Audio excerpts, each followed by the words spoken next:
પ્રકારના અત્યારે પરિસ્થિતિ સામે આવી રહી છે અને જે પ્રકારે ભારત હવે પાકિસ્તાનને જડબાતોડ જવાબ આપવા માટે તૈયાર છે, 13 દિવસ બાદ એટલે કે 14મી દિવસે રાત્રે 6ઠ્ઠી મેના રોજ આપણે જણાવી દઈએ કે 6ઠ્ઠી મેની રાત્રે 1:05 ભારતીય સૈન્યએ પાકિસ્તાન પર એર સ્ટ્રાઇક કરી અને પાકિસ્તાનમાં 9 ઠેકાણા જે આતંકવાદના હતા એ 9 ઠેકાણાને નેસ્તોનાબૂદ કરવામાં આવ્યા હતા।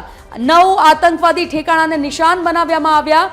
6 અને 7 મે બદલો લેવાનો સમય હતો। જે આતંકવાદને પોષતું હતું પાકિસ્તાન, જે ઠેકાણાઓ પર આતંકવાદીઓ તૈયાર થતા હતા, એ તમામ ઠેકાણાઓ લગભગ 9 ઠેકાણાઓને જમીનદોસ્ત કરવામાં આવ્યા, જેમાં 100થી વધુ આતંકવાદીઓ માર્યા ગયા હોવાના સમાચાર પણ સામે આવ્યા હતા।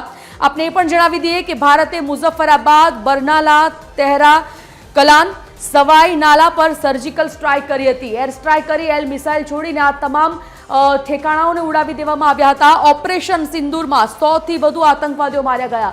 સરકારે જે આ આતંકવાદીઓ વિરુદ્ધ ઓપરેશન કર્યું હતું એ ઓપરેશનનું નામ હતું સિંદૂર, ઓપરેશન સિંદૂર। ભારતે વિશ્વસનીય માહિતી અને ગુપ્ત માહિતીના આધારે આ લક્ષ્યો પસંદ કર્યા હતા।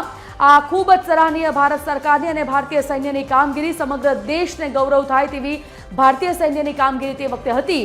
ત્યારે ઓપરેશન દરમિયાન ભારતે ખાતરી આપી હતી ઓપરેશન સિંદૂરના 9 લક્ષ્યમાંથી 5 સ્થાનો પાકિસ્તાન અધિકૃત કાશ્મીર એટલે કે POK અને સાથે જ ભારતે અહીં 24 મિસાઇલ હુમલો કર્યો હતો।